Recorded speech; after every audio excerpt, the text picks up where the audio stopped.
राधे राधे दोस्तों।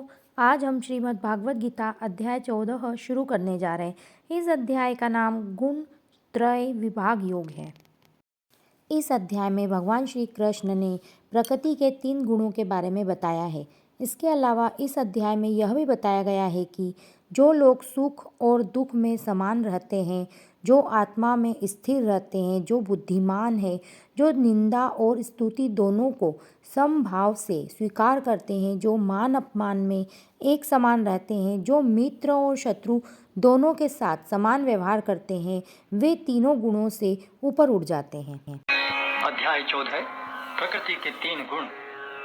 भगवान ने कहा, अब मैं तुमसे समस्त ज्ञानों में सर्वश्रेष्ठ इस परम ज्ञान को पुनः कहूंगा, जिसे जान लेने पर समस्त मुनियों ने परम सिद्धि प्राप्त की है। इस ज्ञान में स्थिर होकर मनुष्य मेरी जैसी दिव्य प्रकृति को प्राप्त कर सकता है। इस प्रकार स्थित हो जाने पर वह न तो सृष्टि के समय उत्पन्न होता है और न प्रलय के समय विचलित होता है। हे भरत पुत्र, ब्रह्म नामक समग्र भौतिक वस्तु जन्म का स्रोत है और मैं इसी ब्रह्म को गर्भस्थ करता हूँ, जिससे समस्त जीवों का जन्म संभव होता है।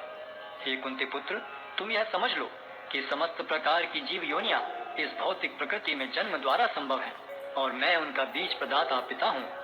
भौतिक प्रकृति 3 गुणों से युक्त है। ये हैं सतो, रजो तथा तमोगुण। हे महाबाहु अर्जुन, जब शाश्वत जीव प्रकृति के संसर्ग में आता है तो वह इन गुणों से बंध जाता है। हे निष्पाप, सतोगुण अन्य गुणों की अपेक्षा अधिक शुद्ध होने के कारण प्रकाश प्रदान करने वाला और मनुष्यों को सारे पाप कर्मों से मुक्त करने वाला है। जो लोग इस गुण में स्थित होते हैं वे सुख तथा ज्ञान के भाव से बंध जाते हैं। हे कुंती पुत्र, रजोगुण की उत्पत्ति असीम आकांक्षाओं तथा तृष्णाओं से होती है और इसी के कारण से यह देहधारी जीव सकाम कर्मों से बंध जाता है। हे भरत पुत्र, तुम जान लो कि अज्ञान से उत्पन्न तमोगुण समस्त देहधारी जीवों का मोह है। इस गुण के प्रतिफल पागलपन, आलस तथा नींद है, जो बद्ध जीव को बांधते हैं।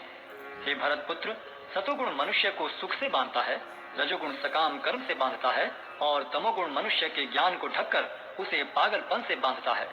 हे भरत पुत्र, कभी कभी सतोगुण रजोगुण तथा तमोगुण को परास्त करके प्रधान बन जाता है, तो कभी रजोगुण सतोगुण तथा तमोगुणों को परास्त कर देता है और कभी ऐसा होता है कि तमोगुण सतो तथा रजोगुणों को परास्त कर देता है। इस प्रकार श्रेष्ठता के लिए निरंतर स्पर्धा चलती रहती है। सतोगुण की अभिव्यक्ति को तभी अनुभव किया जा सकता है जब शरीर के सारे द्वार ज्ञान के प्रकाश से प्रकाशित होते हैं। हे भरतवंशियों में प्रमुख, जब रजोगुण में वृद्धि हो जाती है तो अत्यधिक आसक्ति, सकाम कर्म, गहन उद्यम तथा अनियंत्रित इच्छा एवं लालसा के लक्षण प्रकट होते हैं।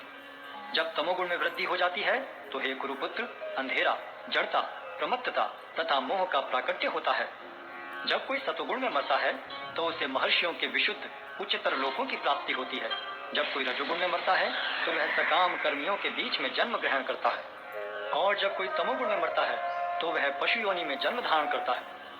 पुण्य कर्म का फल शुद्ध होता है और सात्विक कहलाता है, लेकिन रजोगुण में संपन्न कर्म का फल दुख होता है और तमोगुण में किए गए कर्म मूर्खता में प्रतिफलित होते हैं।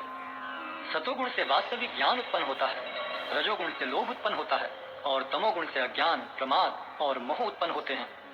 सतोगुणी व्यक्ति क्रमशः उच्च लोकों को ऊपर जाते हैं, रजोगुणी इसी पृथ्वीलोक में रह जाते हैं और जो अत्यंत गर्हित तमोगुण में स्थित हैं वे नीचे नरक लोकों को जाते हैं। जब कोई अच्छी तरह जान लेता है कि समस्त कार्यों में प्रकृति के 3 गुणों के अतिरिक्त अन्य कोई कर्ता नहीं है और जब वह परमेश्वर को जान लेता है जो इन 3 गुणों से परे हैं, तो वह मेरे दिव्य स्वभाव को प्राप्त होता है।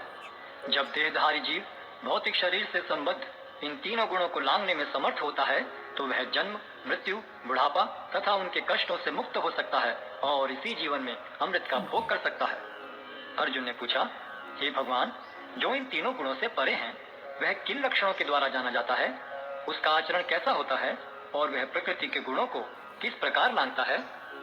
भगवान ने कहा, हे पांडुपुत्र, जो प्रकाश, आसक्ति तथा मोह के उपस्थित होने पर न तो उनसे घृणा करता है और न लुप्त हो जाने पर उनकी इच्छा करता है, जो भौतिक गुणों की इन समस्त प्रतिक्रियाओं से निश्चल तथा विचलित रहता है और यह जानकर कि केवल गुण ही क्रियाशील हैं, उदासीन तथा दिव्य बना रहता है, जो अपने आप में स्थित है और सुख तथा दुख को एक समान मानता है, जो मिट्टी के ढेले, पत्थर एवं स्वर्ण के टुकड़े को समान दृष्टि से देखता है जो अनुकूल तथा प्रतिकूल के प्रति समान बना रहता है, जो धीर है और प्रशंसा तथा बुराई, मान तथा अपमान में समान भाव से रहता है, जो शत्रु तथा मित्र के साथ समान व्यवहार करता है और जिसने सारे भौतिक कार्यों का परित्याग कर दिया है, ऐसे व्यक्ति को प्रकृति के गुणों से अतीत कहते हैं।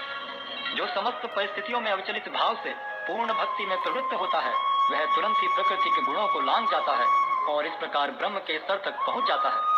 और मैं ही उस निराकार ब्रह्म का आश्रय हूँ, जो अमर्त्य, अविनाशी तथा शाश्वत है और चरम सुख का स्वाभाविक पद है।